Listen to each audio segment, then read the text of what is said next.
Salut les amis du Wargame. Nouvelle petite vidéo pour l'avancement de projet qui arrive en fait à sa fin.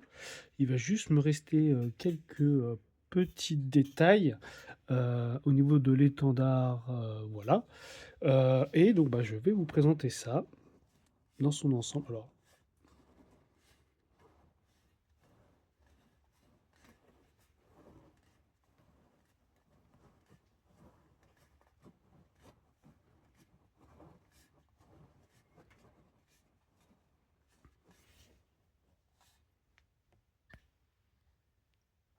voilà, voilà pour la petite vue d'ensemble. Alors je le mets sur le présent, enfin voilà, je fais une rotation manuelle parce que en fait sur le petit appareil électrique que j'ai, vu que là on est sur un carré de 36 entièrement en métal, c'est un peu lourd pour le moteur. Voilà. Et voilà, quasiment fini, vraiment il va me rester deux trois petits points de détail. Le carré de 36 avec le plateau de mouvement. Voilà, les arquebusiers sur chaque angle. Voilà, alors on va essayer de se mettre un petit peu. Alors moi j'aime bien l'effet masse.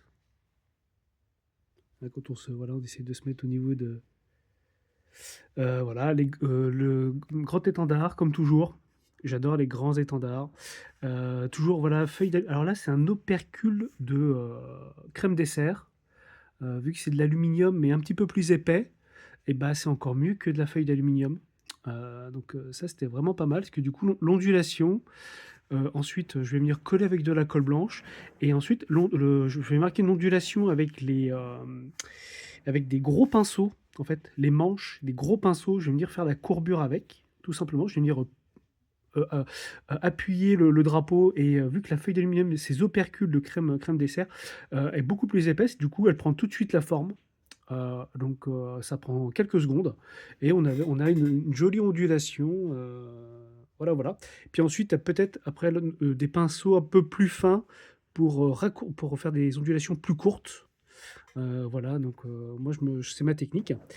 Et puis alors là, ici, j'ai un petit point de détail parce que là, du coup, je suis sur une feuille de papier, mais au niveau de la jonction ici, voilà, alors petite reprise, je ne sais plus où j'en étais. Je parlais de l'ondulation, je crois, au niveau des étentards. Oui, au niveau du point de jonction, donc ici, donc là on est juste sur une feuille de papier. J'ai essayé de passer du vernis et autres, mais non, parce que avec l'opercule, j'avais beaucoup plus de poids sur la hampe, sur le drapeau. Et vu que la hampe était assez haute, je n'avais pas de contact physique avec la figurine. C'est-à-dire que mon drapeau bougeait de droite et de gauche. Le poids était trop important par rapport à la feuille de papier. Et du coup, j'ai eu un petit subterfuge, pas tout à fait en face de la lumière, au niveau du plumet ici. euh, j'ai augmenté le plumet d'un deuxième étage avec un point de fixation avec de la colle forte. Et donc, du coup, j'ai pu créer un point de fixation entre la figurine et le drapeau, ce qui, donc, du coup, me consolide l'ensemble. Voilà. Donc là, c'était juste mon petit point de détail. Voilà, quand j'ai entièrement fini, je me suis dit, tiens mince, ça va pas tenir avec le papier. Voilà. Là, au niveau, oui, j'ai pareil. Donc, j'ai fait au niveau des les boucliers ici, comme vous pouvez voir. Alors, j'ai imprimé le livre jeu de rôle sur la cité de Marienbourg à Volo. Et en fait, dedans, vous avez les armoiries des grandes familles de Marienbourg. Et alors, sauf que là, en fait, vu que je l'avais fait de mémoire, je me suis un petit peu trompé sur l'héraldique. Le triangle rouge, normalement, il aurait dû être inversé. La base aurait dû être en haut et le sommet en bas. Bon, bah voilà. Mais c'est pas grave, je vais le garder comme ça.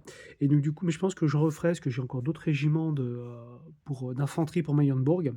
Donc ce sera pas mal, en plus, ça va rajouter encore un peu plus de détails. Des carrés de miliciens d'infanterie financés par la cité marchande de Marienbourg, et aussi les milices personnelles, les gardes personnelles finalement des grandes familles marienbourgeoises, plus ensuite tous les régiments de renom de mercenaires, Tiléens, Estaliens et autres. Je pense que ça peut être pas mal. Le fait d'avoir téléchargé ce livre d'armée, ce livre de jeu de rôle, pardon, ça m'a donné pas mal d'idées sur les héraldiques des grandes familles de Marienbourg. Donc on va pouvoir étoffer un petit peu plus l'univers, le lore un petit peu de cette armée de Marienburg. Voilà, voilà. Et aussi pendant que, du coup, en parallèle, j'ai également effectué ma première pièce d'artillerie. Parce que vu qu'on a des temps de séchage, et bah, du coup, en fait, on avance aussi sur une autre petite pièce à côté, c'était pas mal. Donc ça faisait un petit bout de temps que je voulais faire mon artillerie parce que j'en ai une multitude. Euh, et là, il ne s'agit pas d'un canon de Warhammer The Old World ou Battle, il s'agit d'un autre fabricant. J'ai trouvé ça d'occasion sur Vinted. Alors, je n'ai plus le nom du fabricant, mais je sais que j'avais regardé, on pouvait pas les acheter directement sur Internet. Je sais pas si la marque existe encore, mais donc le canon est beaucoup plus grand. Il est plus gros et plus grand que les canons The Old World. Et donc du coup, j'ai dû faire un socle de base bah, qui est un peu plus grand que ce qui précise dans les livres d'armée. Mais bon, moi, ça, je m'en moque un petit peu en fait. Je veux d'abord faire une armée qui me convienne, que je trouve beau. Ensuite, sur le côté jeu, on verra par la suite. C'est pour ça que, par exemple, moi, je n'aime pas le côté d'avoir un socle pour le canon et un autre socle pour les servants. Pour ça, j'ai fait un grand socle. Et puis, tout simplement, hop, voilà, tout simplement, rien de très très compliqué. Si jamais il devait fuir, donc par contre, je suis resté sur des socles de 20, hein, des carrés de 20 initiaux. Voilà, voilà. Hop.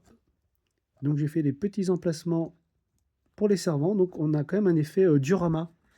Je voulais garder ce petit effet diorama, c'est ce que j'ai fait sur mon trébuchet bretonien. Sauf que les servants, je ne pouvais pas les déplacer. Et là, on va pouvoir déplacer les servants. Et je suis parti sur des couleurs. Donc pour l'artillerie, je vais partir sur ce vert orange. Alors le premier, il y a une touche de violet. Je pense que le violet, je vais uniquement le garder pour les plumes et les nœuds. Et je vais garder ce côté vert orange. Voilà, voilà, voilà. Alors, voilà. Vous voyez, hein, c'est les roues. Alors, j'ai encore des petites finitions à faire sur certains endroits, mais vous voyez là, les roues sont en métal, hein. Tout est en métal aussi. Elles sont beaucoup plus épaisses. J'ai dû surélever un petit peu le socle au niveau des roues, parce que sinon le canon partait vers le bas une fois qu'il était. Donc là, voilà. Et là, il repart un petit peu vers le haut. Le canon, voilà, le canon repart un petit peu vers le haut, parce que sinon, il descendait sur le sol. Voilà, voilà. Donc là, je suis content. La première artillerie. Et il me restera bah, encore bien d'autres. Donc un canon comme ça, en plus, vous voyez là, le fût est très travaillé. Ça, j'ai beaucoup aimé. Vraiment, c'était une belle occasion que j'avais trouvée là sur Vinted. Puis tout le côté métal, moi, j'aime bien. Du coup, c'était raccord avec le reste de mon armée impériale.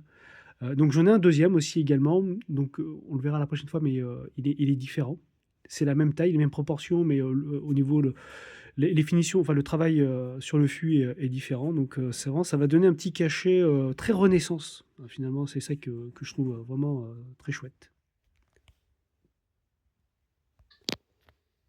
Et voilà, donc du coup, pour fêter l'arrivée de ce carré de 36 et de la première artillerie, j'ai sorti tout l'empire que j'ai peint, hormis les flagellants, parce que du coup, j'en ai peint que la moitié, donc il me reste encore l'autre moitié à peindre sur le carré de flagellants. Et voilà, je suis toujours aussi amoureux des grandes bannières, parce qu'en fait, j'aime bien, on les voit bien. Voilà, voilà. Et donc du coup, un petit peu de rétrospective pour ceux qui n'avaient pas forcément vu toutes les premières vidéos. Ici, c'était mon carré de la haute aristocratie de Marienburg, réuni sur un seul carré d'infanterie, donc là, de armure de plate de la tête aux pieds. Donc ça, c'est un fabricant anglais, hein. Et donc là, on n'est que sur des figurines en métal. Donc ça, j'avais bien aimé aussi, ça, c'était pas mal.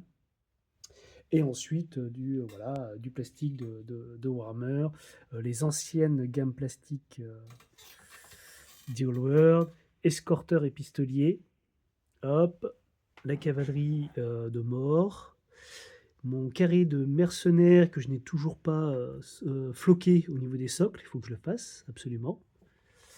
Les arbalétriers que j'avais acheté d'occasion, que j'ai légèrement retouché, parce qu'au niveau de la peinture, c'était pas mal, donc j'aimais bien. L'étendard, c'est simplement une arbalète sur fond jaune, voilà, simple, facile à retenir, et un autre petit carré de 15 hallebardiers aux couleurs de Marienbourg. Voilà, voilà, donc c'est pas mal. L'armée impériale peinte s'étoffe, donc on est quand même sur des, bon, sur des gros carrés, hein, mais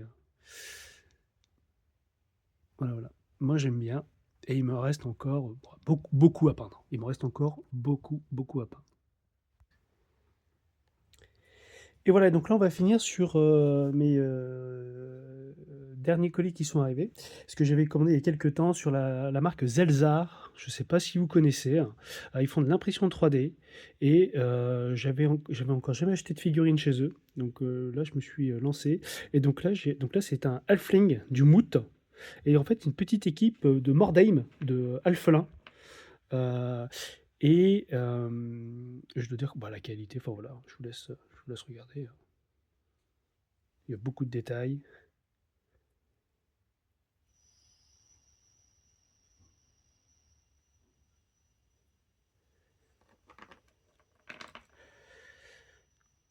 Vous voyez, alors, bon, voilà. Et en fait, ce qui est vraiment génial, vous voyez, voilà, c'est donc voilà, je veux dire, ça va pas casser, c'est très souple. Vraiment, c'est super chouette.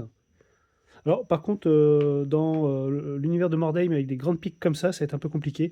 Avec le casque Morillon Conquistador, moi je suis très très fan. Et donc, en fait, voilà, je voulais avoir des alflins avec rapière, vraiment Renaissance. Donc, c'est pareil, un jour je vous ferai une vidéo là sur mon armée d'alphelings. Il faudrait que je l'entame aussi, parce que j'ai le régiment de renom en métal de Warhammer. J'ai aussi des Halflings sur coque montée, ça c'est génial. Pareil, fabricant anglais. Donc des Halflings en armure lourde sur des coques. C'est génial. J'adore le coup. Voilà, c'est trop bien. Le moot épiste à deux mains du moot. Ici, ça va être, je pense, hop, le chef de bande.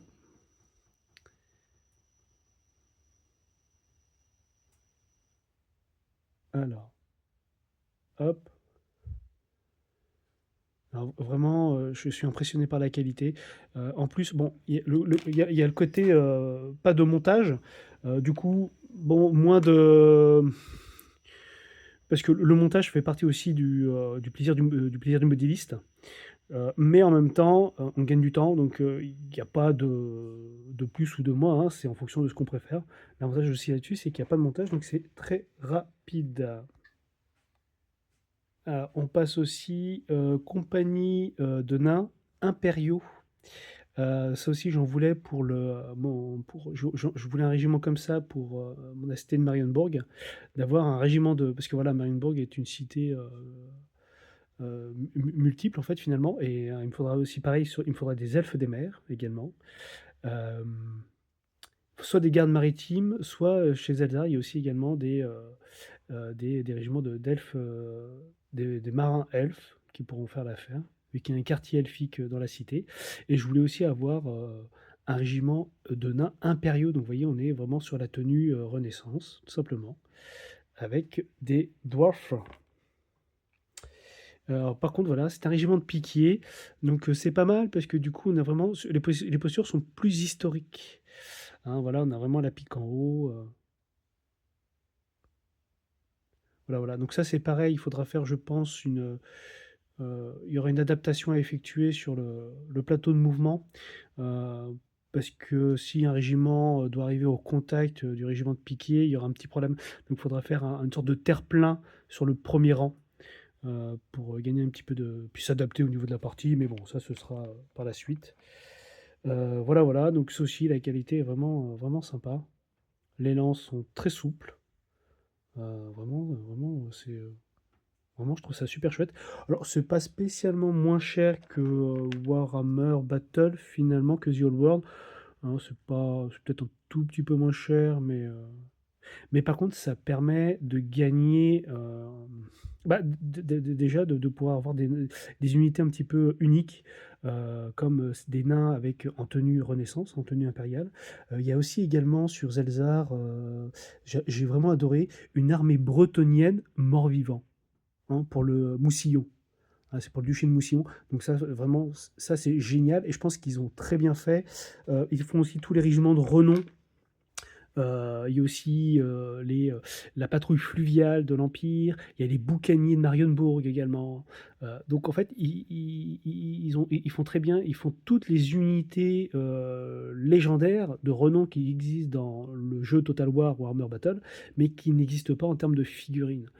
Et donc, quand vous commencez à alterner des figurines The Old World plus Zelzar, c'est pas mal parce que même imaginez que dans un même régiment, vous mélangiez les deux, c'est vraiment super.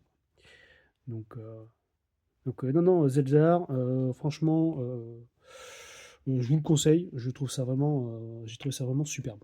Et voilà. Bon, après, moi, je n'ai, je suis, on a une, je suis, enfin, je suis une chaîne. C'est un bien grand mot, hein. Je n'ai absolument aucun partenariat, rien du tout, hein. C'est en toute objectivité. J'ai acheté mes figurines, je vous les présente et j'ai trouvé ça génial. Ça, j'ai trouvé ça d'occasion. J'en ai eu une dizaine pour 10 euros. Donc par contre, là, le plastique est un peu plus cassant, mais j'ai adoré parce que j'ai une armée de nains. Et sur les ours polaires, j'ai trouvé ça vraiment, vraiment sympa. Puis ils ont une belle tête de guerrier viking, finalement.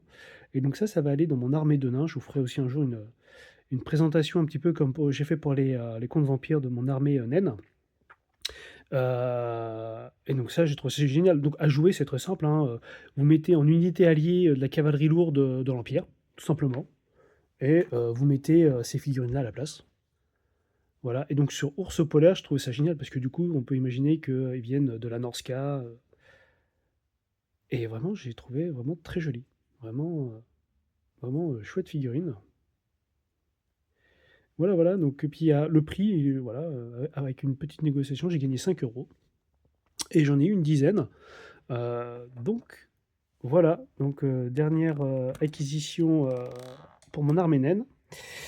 Et voilà, un petit retour sur l'armée de Marienbourg, tout en couleur. Et voilà. Eh bien, bon, bah, j'espère que pour vous, vos projets avancent. Et bah, en attendant, je vous souhaite une bonne peinture, une bonne game, et à la prochaine.